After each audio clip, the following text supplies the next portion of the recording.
Hello అండి. ఇప్పుడు చెప్పబోయే కథ పేరు పొట్టు చీర. ఈ కథని రచించిన వారు వైశాలి గారు.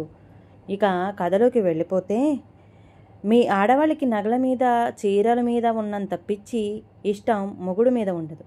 మా జేబులకి చిల్లులు పడుతున్నా మీరు మాత్రం డబ్బంతా వాటికే తగలేస్తారు. ఇంట్లో అందరి ముందు భార్య చేతిలో ఉన్న చీరని, దానికి తగిలించున్న ట్యాగ్ని పరిశీలిస్తూ వెటకారంగా అన్నాడు దివాకర్. ఎప్పుడూ భార్య మీద జోక్స్ వేస్తూనే ఉంటాడు దివాకర్. కానీ ఈ మధ్య ప్రతిదీ డబ్బుతో ముడిపెట్టి మాట్లాడుతుంటే ఎందుకో తట్టుకోలేకపోతుంది కీర్తన. మొదట్లో భర్త చాలా జోవియల్, సెన్స్ ఆఫ్ హ్యూమర్ ఎక్కువ, ఎంత అదృష్టం అనుకున్న మనిషి ఇప్పుడు దివాకర్ మాటల్లో చమత్కారానికి బదులు వెటకారం కనిపిస్తుంది. పండక్కి వచ్చిన అత్తగారు, మామగారు, ఆడబడుచు, ఆ అమ్మాయి, భర్త, పిల్లల ముందర అలా అనేసరికి మనసు నొచ్చుకొని అప్రయత్నంగానే కళ్ళల్లో నుంచి నీళ్లు కారుతున్నాయి. ఓ కన్నీటి బొట్టు చటుక్కున దివాకర్ చేతిపై పడేసరికి చటుక్కున కళ్ళెత్తి చూశాడు. కీర్తన కళ్ళల్లో బాధ తెలియని ఉదాసీనత కనిపించాయి. ఏనాడు లేనిది ఎందుకో ఈరోజు దివాకర్ మనసులో అపరాధ భావం. కీర్తన బేల మొహం చూసేసరికి మనసు చివుక్కుమంది. వెంటనే కన్నీళ్లు కనపడనీయక కళ్ళు తుడిచేసుకుంది కీర్తన. ఒక్క చిన్న నవ్వు నవ్వి అందరినీ చూసి అలక నటించి అక్కడి నుంచి తప్పించుకొని వంటగదిలోకి పరిగెత్తింది. ఎందుకో ఒక్కొక్కసారి కడుపులో నుంచి ఏడుపు తన్నుకొచ్చేసింది. ఇదంతా గమనిస్తున్న ఆడబొడుచు అర్చన తన భర్త సుధీర్ వైపు బాధగా చూసింది. అన్న నోటి దురుసు, వదిన సౌమ్యత రెండూ బేషుగ్గా తెలుసు అర్చనకి. అసలు షాపింగ్కే వెళ్ళనని వదిన ఏదో ముచ్చటపడి 1,000-2,000 పెట్టి ఒక చీర కొనేసరికి ఇంత రాద్ధాంతం చేయాలా అన్నని కోపంగా చూసింది. అయినా వదిన ఆ చీర కొంటే ఏంటి, తన సంపాదిస్తుంది కదా, తన డబ్బుతోనేగా కొనింది. నిజమే, భర్త స్థాయి సంపాదన తెలియక ఖర్చు చేస్తే ఏమన్నా అర్థం ఉంది. కానీ తన సంపాదన మొత్తం తెచ్చి భర్త చేతిలోనే పోస్తున్న తృప్తి చెందని మనిషిని ఏమనాలి ఆలోచిస్తుంది. అయినా ఈ కాలం పిల్లలకి మా కాలంలా ఉన్నదాంతో గుట్టుగా సంసారం చేసుకోవడం ఏం తెలుసు. అనవసరం ఆడంబరాలు, దండగ ఖర్చులు.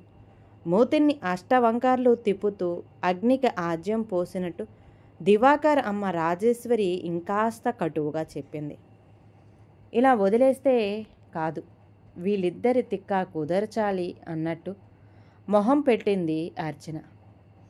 భార్య మనసులో ఉన్న భావనని అర్థం చేసుకున్నట్టు చిన్నగా తలూపాడు సుధీర్. ఆ రోజంతా కీర్తన ఎక్కువగా మౌనాన్ని ఆశ్రయించింది. అత్తగారితో అస్సలు మాట్లాడలేదు.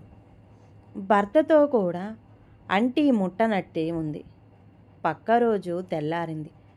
అందరూ లేచే సమయమైంది. సుధీర్ అర్చన ఉన్న గదిలో నుంచి పెద్ద అరుపులు. ఆ అరుపుకి జడిసి హాల్లో ఉన్న కీర్తన, దివాకర్ రూమ్ దగ్గరికి పరిగెత్తుకెళ్లారు. బుద్ధుందా నీకసలు? అర్చన మీద చెయ్యెత్తబోయాడు సుధీర్. ఏమైంది బావా? చెల్లెల మీద చెయ్యి పడే లోపలే రూంలోకి పరిగెత్తికెళ్ళి బావ చెయ్యి గట్టిగా పట్టుకున్నాడు దివాకర్. మీ చెల్లి బంగారం లాంటి ల్యాప్టాప్ పగలగొట్టింది బావా. చూడు, నేల మీద బోర్లా పడి ఉంది ల్యాప్టాప్. నేనేమన్నా కావాలనే పగలగొట్టానా? చెయ్యి జారింది. ఏడుపు నాపుకుంటూ చెప్పింది అర్చన. ఇంతలో రాజేశ్వరి భర్తతో సహా ప్రత్యక్షమైంది. బోరున ఏడుస్తున్న కూతురిని చూసి రాజేశ్వరి పై ప్రాణాలు పైనే పోయింది. అయినా నీకు డబ్బులంటే లెక్కలేదు. అత్తయ్య అన్నట్టు ఈ కాలం అమ్మాయిలకి గుట్టుగా ఉన్న దాంట్లో సంసారం చేసుకోవడం రాదు. బావన్నట్టు మీ ఆడవాళ్ళు వేలకి వేలు తగలేసి నగలు, చీరలు కొంటారు. వాటి మీద ఉన్న ధ్యాస భర్త మీద, భర్త వస్తువుల మీద ఉంటే ఇలా అయ్యేది కాదు. ఒక్కసారిగా సుధీర్ అలా అనేసరికి మొహం మాడిపోయింది తల్లి కొడుకులకి. సుధీర్ అన్న మాటకి చిర్రెత్తుకొచ్చింది అర్చనకి. అవును, మీ మగవాళ్ల తాగుడికి తందనాలకి కాని ఖర్చు మా నగలు పొట్టు చీరలకే వచ్చింది. ఇన్నేళ్లలో వదిన పట్టుమని 1000 రూపాయలు పెట్టి ఒక చీర కూడా కొన్నది లేదు. తనకంటూ బంగారం అడగదు. ఉన్నారండి, ఇలాంటి ఆడవాళ్ళు ఉన్నారు. ఇప్పుడు టాపిక్ ల్యాప్టాప్, దాని గురించి మాట్లాడండి. ఆడాళ్ళందరి ఒకే గాడికి కట్టేసి మాట్లాడొద్దు. అలా అనాలంటే మగాళ్ళందరూ పిసినారులే, భార్యను ఎగతాళి చేసేవాళ్లే గదమాయించింది. నా ఫైల్స్ అన్నీ దానిలోనే ఉన్నాయి. పైగా గంటలో మీటింగ్ ఉంది. నేదో వాదించే ఓపిక తీరిక నాకు లేదు. ఏం చెయ్యాలి, ఏం తోచట్లేదు. తలపట్టుకుని కూర్చున్నాడు సుధీర్. దానిలో అంత బాధపడాల్సిందేముంది? మీకు ఫైల్స్ అన్నీ మీ మెయిల్లో సేవ్ చేయడం అలవాటు కదా. వదిన ల్యాప్టాప్ తీసుకొని మెయిల్ ఓపెన్ చేసి ఫైల్స్ రైట్వై చేసి మీటింగ్ అటెండ్ అవ్వండి. నింపాదిగా సలహా చెప్పి తన తెలివికి భుజాలెగరేసింది. ఒక్క క్షణం ఆగి నిజమేనన్నట్టు చూశాడు. అందరి ముందు అనవసరంగా మాట్లాడానే అని సుధీర్ ఒక్క క్షణం మౌనంగా ఉండిపోయాడు. ఎంతసేపు నోరుంది కాదా అని ఎదుటి వాళ్ళ తప్పుల్ని తప్పు పట్టడం కాదు, కాస్తన్నా ఆలోచించాలి మాట్లాడేటప్పుడు. అక్కడ బుజ్జిగాడు మంచం మీద నుంచి పాక్కుంటూ కింద పడబోయాడు. వాడిని పట్టుకోబోయి ల్యాప్టాప్ వదిలేశా. వస్తువు పోతే ఇంకోటి వస్తుంది, అలాగే డబ్బు కూడా. ఈరోజు వస్తుంది, రేపు పోతుంది. కానీ మనసుకి తాకిన మాటలు బాణాలై గుచ్చుతాయి. ఆపాలన్నా ఆగవు. వాడికేమన్నా అయ్యుంటే నన్ను నేను క్షమించుకోగలనా? అర్చన చూపుకి దివాకర్ కళ్ళల్లో నీళ్లు తిరిగాయి. డబ్బు దుబారా చేస్తే మందలించే హక్కు మగాడిగా మీకుంది. కానీ మా సరదాలు దుబారాని, మీ సరదాలు మాత్రం అవసరాలంటేనే మనసుకు బాధేస్తుంది. ఆలు మగల మధ్య డబ్బు నీది నాది అని ఉండదండి, మనది అని ఉంటుంది. మనది ఒక మాట అనే ముందు ఆలోచించాలి. అది తిట్టిన తమాషా కన్నా. ముఖ్యంగా డబ్బు విషయంలో డబ్బుకి అవసరాలు తీర్చటమే కాదు, మనసుల్ని విరచటం కూడా బాగా తెలుసు. నిట్టూరుస్తూ అన్నని అమ్మని చూస్తూ చెప్పింది అర్చన. సుధీర్ వెంటనే నిజమే అన్నట్టు చిన్నగా తలూపి గమ్మునుండిపోయాడు. సుధీర్కి తన ల్యాప్టాప్ ఇస్తామని తమ బెడ్రూమ్లోకి వెళ్ళిన వెతుకుతున్న కీర్తనికి దివాకర్ ఎదురయ్యాడు. నిన్న కొన్న చీర రూమ్లో ఏదో మూల కవర్తో సహా అక్కడే మూలుగుతుంది. కీర్తన అభిమానం తెలిసిన వ్యక్తిగా దివాకర్ అదెందుకు మూలన అలా పడుందో ఇట్టే అర్థమైంది. మెల్లగా వెళ్ళి ఆ కవర్ చేతిలోకి తీసుకున్నాడు. ఇంతలో కీర్తన వెనక్కి తిరిగి దివాకర్ని చూసింది. ఇద్దరూ ఒక్క క్షణం ఒకరి కళ్ళల్లోకి ఒకరు చూసుకున్నారు. నన్ను క్షమించు కీర్తన, నా మీద నీకు ప్రేమ ఉంటే ఈ చీర కట్టుకొని సాయంత్రానికి రెడీ అవ్వు. అలా అయితేనే నువ్వు నా మాటలని మర్చిపోయినట్టు. ప్లీజ్. ఇంకొక మాట ఎక్కువ మాట్లాడకుండా అక్కడ నుంచి వెళ్ళిపోయాడు. అక్కడ ఉండాలంటే ధైర్యం చాలలేదు. 2 రోజులైంది. కీర్తన ఉలుకు పలుకు లేకుండా మౌనంగా ఉండిపోయింది. చీర కూడా ఎక్కడా కనపడడం లేదు. ఇక్కడ దివాకరానికి నిమిషము బాధ, భయం పెరిగిపోతుంది. అన్యమనస్కంగానే అర్చనని, సుధీర్ పిల్లల్ని ట్రైన్ ఎక్కించి ఊరికి పంపించాడు. అమ్మా నాన్నని కూడా 2 రోజులు అర్చనతో ఉండమని పంపాడు. అలా అన్న కాస్త ఏకాంతం దొరుకుతుంది అని. అటు నుంచి అటే ఆఫీసుకు వెళ్ళిపోవడంతో ఆఫీసులో కూడా మనసు నిండా కీర్తన గురించిన ఆలోచనలే. ఎందుకో ఎన్నడూ లేనిది తన మాటని వినలేదు తన భార్య. కీర్తన ఏనాడు తన మాటకి ఎదురు చెప్పలేదు. అలాంటిది 2 రోజులైంది ఆ చీర కట్టలేదు. తమాషా పేరుతో తనన్న మాటలు పదే పదే గుర్తొస్తున్నాయి.